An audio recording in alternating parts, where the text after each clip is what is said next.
बिस्मिल्लाहिर्रहमानिर्रहीम। Computer science के course parallel and distributed computing के साथ मैं हूं मोहम्मद अमीर, और आज इस कोर्स के लेक्चर नंबर 19 में डिस्कस करने जा रहे हैं वर्क पूल मॉडल।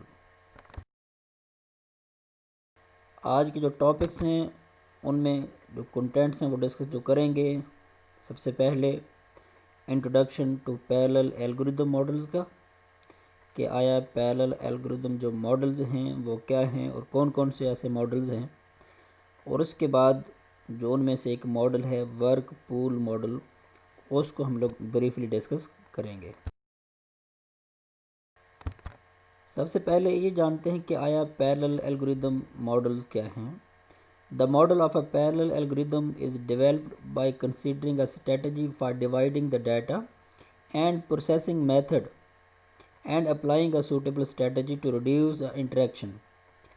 बेसिकली जो पैरेलल एल्गोरिदम मॉडल्स हैं ये इसलिए डेवलप किए जाते हैं कि डाटा और प्रोसेसिंग के जो मेथड हैं उसको डिवाइड किया जा सके, और इसके बाद सूटेबल जो स्ट्रेटजी है या जो प्लानिंग है या जो मॉडल है वो अप्लाई कर सकें, ताकि जो इंटरेक्शन है between the process and data वो क्या हो सके, रिड्यूस या कम हो सके।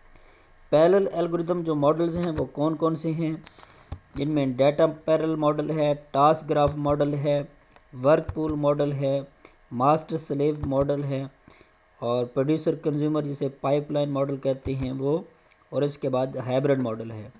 इसमें डाटा पैरेलल मॉडल और टास्क ग्राफ मॉडल को ऑलरेडी हम लोग प्रीवियस लेक्चर में डिस्कस कर चुके हैं। अब हम लोग वर्क पूल मॉडल डिस्कस करने जा रहे हैं। Work pool model. In work pool model, tasks are dynamically assigned to the processes for balancing the load। Basically जो वर्क पूल मॉडल का जो बेसिक कंसेप्ट है वो डायनामिकली जो टास्क है उसको डिफरेंट प्रोसेस में डिवाइड करना। वजह ये कि है जो बैलेंस है लोड का वो डिवाइड हो सके, या जो लोड है वो इक्वली हर एक प्रोसेस में वो बैलेंस हो सके। देयरफॉर एनी प्रोसेस में पोटेंशियली एग्जीक्यूट एनी टास्क, ताकि कोई भी प्रोसेस किसी भी टास्क को एग्जीक्यूट कर सके। This model is used when the quantity of data associated with task is comparatively small than the computation associated with the task.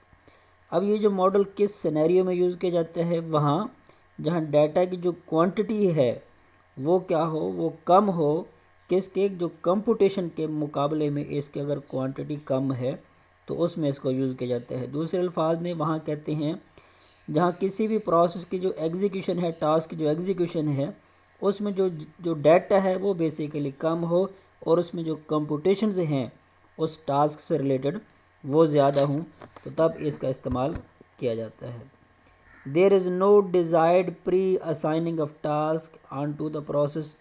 अब इसमें जो पहले से असाइन करना किसी भी प्रोसेस को जो टास्क है वो ऐसा नहीं होता। Assigning of task is centralize और डिसेंट्रलाइज। अब वो जो किसी भी प्रोसेस को जो टास्क है वो असाइन करना सेंट्रलाइज भी हो सकता है या डिसेंट्रलाइज भी हो सकता है।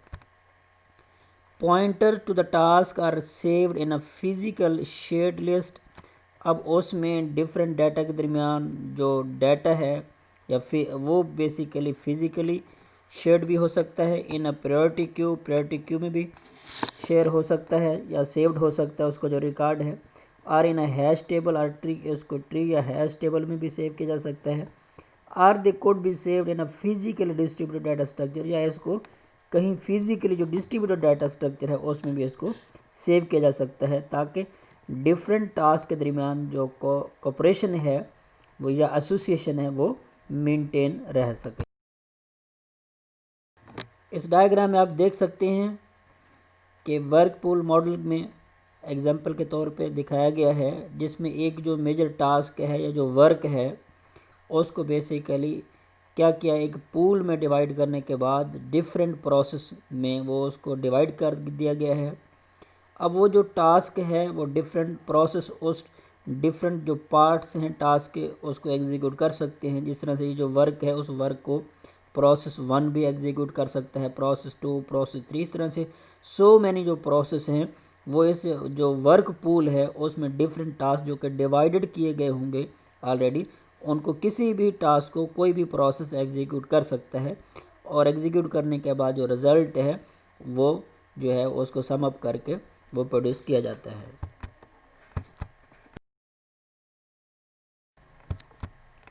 The task may be available in the beginning or may be generated dynamically। वो जो टास्क है उस वर्क पूल में से उसको स्टार्ट में भी क्रिएट किया जा सकता है या डिवाइड किया जा सकता है या डायनामिकली भी वो जनरेट हो सकते हैं। डायनामिकली मीन कि जैसे टास्क या उस वो जो वर्क होगा और उसके एग्जीक्यूशन के दौरान भी उसकी जो डिवीजन है या उसको टास्क में डिवाइड किया जा सकता है, जिसमें हर एक प्रोसेस किसी भी टास्क को वो असाइन करके उसको एग्जीक्यूट कर सकता है। If the task is generated dynamically and a centralized assign and a decentralized assigning of a task is done, then a termination detection algorithm is required। हाँ, अगर आपका जो टास्क है वो डायनामिकली मतलब ड्यूरिंग एग्जीक्यूशन और वो डिसेंट्रलाइज असाइन किया गया हो किसी भी प्रोसेस को, देन उसके लिए जो टर्मिनेशन डिटेक्शन एल्गोरिदम है वो बहुत ज़रूरी है। वो क्यों ज़रूरी है? So that all the processes can actually detect the completion of the entire program and stop looking for more tasks।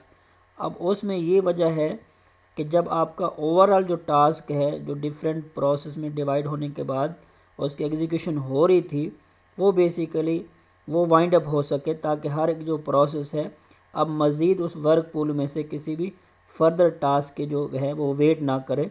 हर एक प्रोसेस को पता चल जाए कि जो इंटायर टास्क है वो कंप्लीट हो चुका है, फर्दर कोई वर्क पूल में ऐसा कोई टास्क या वर्क लोड नहीं है जिसको अभी एग्जीक्यूट करना है। क्योंकि इसमें वर्क पूल मॉडल में बेसिकली बात ही यही है कि जो वर्क है जो ओवरऑल जो टास्क है या जो मेजर जो असाइनमेंट है उसको फर्दर पार्ट्स में डिवाइड करने के बाद अब उस पूल में से हर एक जो प्रोसेस है डिफरेंट जो प्रोसेस हैं उसको टास्क को ले लेते हैं और उसको एग्जीक्यूट कर लेते हैं। कब तक एंड कर लेते हैं? जब तक उस वर्क पूल में से कोई भी टास्क वो बाकी ना रह जाए।